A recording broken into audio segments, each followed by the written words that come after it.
Kalau misalnya, ini kalau ya, si pemilik skincare untuk melindungi kejahatannya, ingat, untuk melindungi kejahatannya, dia memberikan uang kepada orang lain agar rahasianya tidak terbongkar.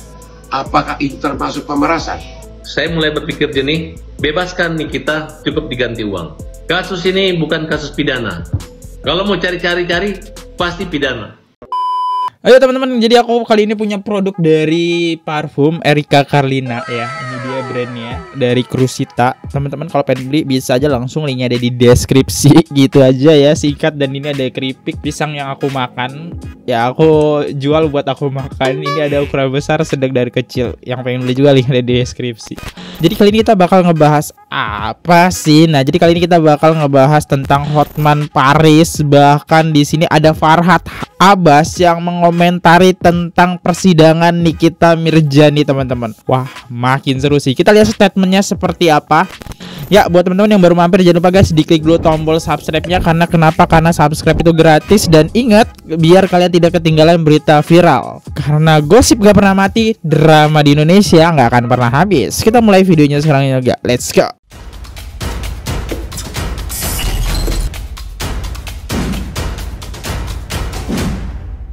Di sini ada statement Farhad Abbas, kasus ini bukan pidana. Hajar pengusaha yang merusak kesehatan dan merugikan bangsa. Nikita Mirzani, nggak usah terlalu banyak. Udah kamu mengaku kesalahan kamu aja. Kesalahan kamu itu bukan kesalahan, bagi saya hanya kelalaian.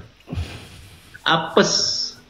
Lu kalau nggak dilaporin gini juga, mungkin nggak akan masuk penjara dan mungkin makin banyak orang minta tolong sama lu. Karena lu rajin mencari-cari kesalahan orang dan itulah nilai kelebihan lo gitu. Harusnya tidak hanya satu Nikita yang seperti ini. Harusnya seluruh masyarakat Indonesia bisa seperti Nikita. Bisa bawel, bisa mencari penjahat, nakutin penjahat, bahkan bisa mendapat setoran dari penjahat juga nggak apa-apa. Bukan berarti semua penjahat nyetor kita sebagai manusia Indonesia.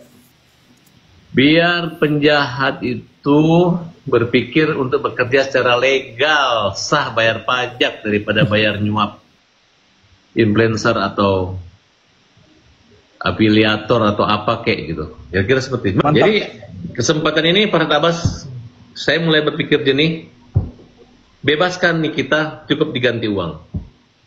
Kasus ini bukan kasus pidana. Kalau mau cari-cari, pasti pidana. Tapi ini kan yang utama kan hak keuangan gitu. Kemudian tegakkan, luruskan. Kenapa orang itu mau menyuap? Setakut apa dia dengan Nikita Mirzani? Setakut apa dia dengan Nikita Mirzani? Apakah Nikita sekarang kalau disuruh dipilih, Nikita, lu balikin uangnya orang, lu bebas, apakah dia akan memilih di penjara dan tidak mengembalikan? Pasti dia kembalikan. Saya yakin seluruh pendukung Nikita juga terima aja uang semua dari penjahat. Biar penjahat Indonesia miskin dan kapok jadi penjahat. Gimana, Jaga? Setuju, Jaga? Setuju, Bang. Setuju. Jangan apa-apa penjara, apa-apa. Bang, setuju. Iya. Dan setuju, Pak Prabowo langsung kasih abolisi, amnesti kepada Nikita Mirzani. Kemudian hajar pengusaha-pengusaha yang merusak bangsa ini, yang merugikan, yang tidak mau bayar pajak, yang merusak kesehatan, mengganggu lingkungan hidup, dan segalanya. Mohon maaf nih, saya agak ketawa karena kita udah lama banget nggak lihat Farhad Abbas. Dan kita biasanya memang membahas Farhad Abbas nih yang mereaction. Ini mirip Farhad Abbas nggak sih, yang selalu nimbrung di kasus-kasus yang lagi viral. Sekarang dia nimbrung ke NM, tapi ya bagus. Di sini dia coba membantu membuka pola pikir. Ada alasannya ya, tindakan pemerasan tersebut pasti ada alasannya kan.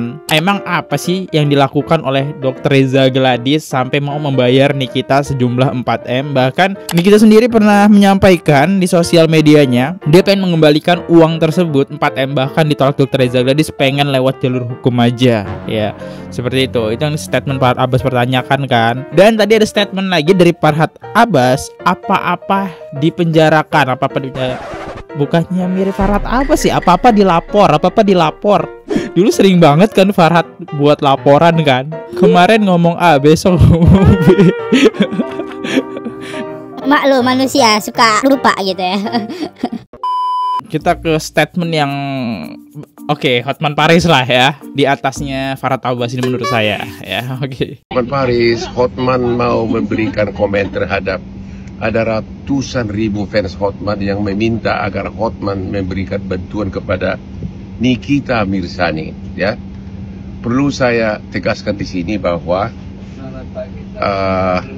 Nikita itu dituduhkan oleh jaksa terkait dengan pasal 27B ayat 2 yang intinya adalah, saya bacakan di sini, setiap orang dengan sengaja atau tanpa hak mendistribusikan ya informasi elektronik ya untuk menguntungkan diri sendiri secara melawan hukum, ya, untuk menguntungkan diri sendiri secara melawan hukum dengan ancaman akan membuka rahasia, agar orang memberikan sesuatu, ya. Itulah pasal 27B ayat 2, ya, menyebarkan tanpa hak informasi elektronik, ya, secara melawan hukum dengan ancaman akan membuka rahasia, dan itu dilakukan untuk mendapatkan sesuatu. Itulah pasal yang dituduhkan oleh jaksa di sini, oke? Ya, itulah pasal yang dituduhkan oleh jaksa. Jadi saran saya kepada para fansnya Nikita agar fokus kepada pasal ini. Coba, yang cantik coba, aduh, ya, oke. Agar fokus kepada pasal ini, ya. Fokus kepada pasal ini, ya. Untuk Anda, cara fokusnya gimana? Buktikan apakah itu memang untuk tujuan ancaman atau tidak, atau tujuan endorse. Kalau memang itu uang tersebut adalah untuk tujuan endorse, ya buktikan, ya. Jadi jangan terus-terusan ribut di persidangan. Ya. Fokus, ya. Fokus ke arah subjek perkaranya. Ya, kalaupun kalian terus marah-marah di persidangan, ya toh kan yang bikin putusan kan hakimnya. Hanya satu ketok palu, ya udah. Jadi sekali lagi, kalau kalian mau menolong Nikita, fokus ke arah apa yang dituduhkan, ya. Buktikan bahwa itu tidak benar. Buktikan bahwa itu endorse. Buktikan bahwa itu endorse atau ada kesepakatan. Ya, fokus ke pasalnya. Jangan ke arah hal-hal yang bersifat teknis, ya. Salam Hotman Paris. Jangan sampai ketemu di Dragon Jogja. Hotman mau dansa ke Jogja, oke? Ya tuh. Sini lagi. Kita mau OTW ke Bali. Ke Jogja. Mau berdansa di Dragon Holy Week Jogja, oke? Ini statement Bang Hotman Paris, belum ada dia berbicara bakal ngebantu Nikita Mirzani, tapi di sini dia coba memberikan clue-nya gimana Nikita Mirzani bisa bebas dari masalah hukum ini, ya. Karena poinnya di sini adalah penyebaran informasi dengan tindakan adanya pengancaman yang menguntungkan dirinya sendiri, itu dia. Nah, itu dibuktikan aja tuh kalau emang endorse gimana gitu kata Hotman Paris. Yuk kita lihat komentar ya. Gimana mau ngebuktiin kalau ngasih bukti aja ditolak mulu. Iya juga lagi, ditolak-tolak mulu. Kita nonton persidangan akhirnya kayak bertele-tele kan. Akhirnya kayak makin lama gitu. Dikit-dikit ditunda, dikit-dikit dihentikan, dikit-dikit waktunya habis. Alah. Salam Hotman 911. Sudah ratusan ribu pendukung Nikita menghubungi Hotman Paris melalui chat di medsos. Bantu dong Nikita. Oke. Sekarang kita diskusi soal analisa hukum, bukan analisa fakta kejadian sebenarnya. Saya tidak tahu fakta kejadian sebenarnya karena saya bukan pihak dan bukan kuasa hukum. Tapi secara normatif kemungkinan analisa hukumnya adalah sebagai berikut. Kemungkinan nomor satu, kalau itu endorse udah jelas, ya, bukan pidana, bukan pemerasan, maka si terdakwa perlu membuktikan apa bukti-bukti bahwa dia dituduh endorse.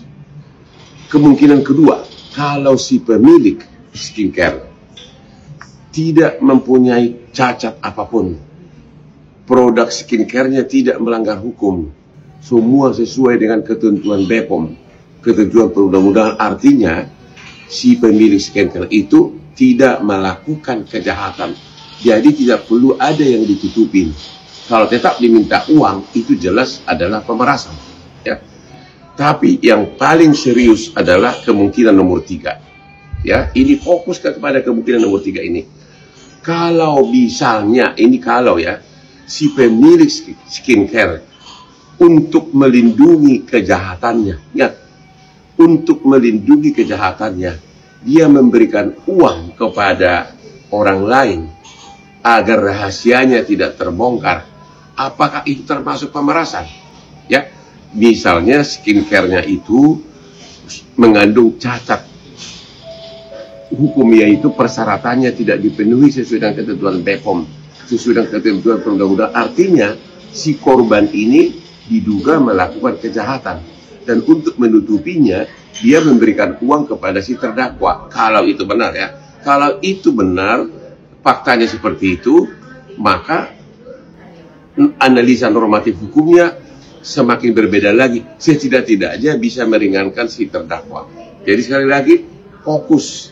Jangan hanya ribut-ribut di persidangan. Jangan kalian melakukan contempt of court. Fokus kepada aspek hukum ketiga tadi. Kamu ada titik cerah di situ kalau kau fokus. Oke? Hotman Paris?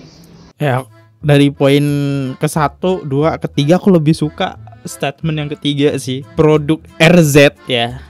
Kalian tahu lah produk RZ yang bermasalah, terus coba menutupinya, dan itu bisa bermasalah nih buat si RZ-nya sendiri. Dan ini bisa meringankan Nikita Mirzani. Nikita Mirzani kan dibayar ya buat nutupi mulut gitu kan. Ini statement yang ketiga aku suka nih.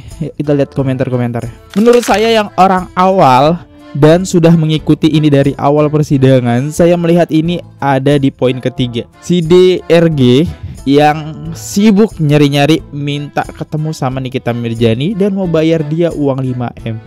Jadinya 4M. Itu karena takut skincare berbahaya yang ada jarum suntiknya dijual bebas, padahal itu tidak diizinkan oleh Kemenkes. Dan ada lagi yang tidak ber-BPOM. Kalau memang skincare-nya aman-aman saja, ngapain repot cari Nikita Mirzani sampai mau suap Nikita 4M? Bukan begitu? Ya, menurut saya sih bisa. Jadi kan Dr. Reza Gali tuh capek gitu kan, produknya dikata-katain lah, sampai dia dibawa-bawa abu-abu lah. Kan ke persidangan kayak gitu. Pas ditanya sama hakim abu-abu itu apa gitu. Agak bingung juga kan dia. Tolong please help to Nikita Mirzani. Di sini Hotman kayaknya nggak mau ya ikut campur masalah Nikita Mirzani karena udah ada pengacaranya Nikita Mirzani ya yang sekarang. Next. Nah, untuk Pak Hotman Paris, jadi seperti harapan yang Pak Hotman Paris katakan ya, seharusnya pengacaranya, fansnya Nikita Mirzani-nya harus fokus ke pokok perkaranya. Ya, yang dibahas ini adalah pokok perkaranya. Tetapi sayangnya Pak, Nikita Mirzani beserta pengacaranya itu tidak mempunyai bukti secara data untuk pokok perkara. Jadi yang bisa dilakukan sekarang hanyalah serang menyerang agar terlihat dramatis di publik, agar terlihat dikriminalisasikan di publik. Gitu ya Pak. Waduh. Oke, ini dari statement netizen ya. Kalau Nikita Mirzani itu nggak punya bukti. Gimana mau punya bukti? Mau nunjukin buktinya aja nggak bisa ya. Ya, gimana tanggapan teman-teman? Yuk, sebelum menutup akhir video, seperti biasa kita baca 3 top komentar atas di video sebelumnya ya. Let's go. Oke, video sebelumnya kita ngebahas DJ Brevi dan Erika ya, yang plot twistnya DJ Panda itu dijebak atau buat nyerang DJ Panda. Yuk kita lihat 3 komentar ke atas. Si Suneo ngomongnya ngegas terus, udah kelihatan kesombongannya, merasa terkenal dan gengnya para artis dunia berputar bro. Lihat sekarang DJ Panda makin menyala. Dari Aryani 8082, bener banget, banyak banget deterjen pemuja R dan Brevi yang nggak paham. Dari Wanti 1606, ya udah sih, pada ngapain ngurusin orang-orang kayak gini? Mereka terjun di dunia malam yang seharusnya itu udah resiko. Kecuali kasus pemarkaos, baru dah dulu pada bela mati-matiin. Ini mah sama-sama suka, sama-sama mau, dan case awalnya karena kelebihan orang pacaran. Kalian bebas berkomentar apapun ya. Emang ya nggak ada untungnya buat kita gitu kan masalahnya. Cuma kan balik lagi, mereka selebriti ya, menarik buat kita angkat gitu kasusnya. Tapi saya juga ya siapa? Ya, saya lebih suka parfumnya sih. Ya, yang mau beli linknya ada di deskripsi. Saya undur diri dulu, kalau ada salah kata mohon dimaafkan. Sampai jumpa di next video. See you, goodbye. Jangan lupa subscribe. Bye bye. Oke guys, subscribe channel FKR Project. Jangan lupa kalian subscribe channelnya FKR Project. Subscribe channel FKR Project. Hai guys, jangan lupa untuk subscribe FKR Project.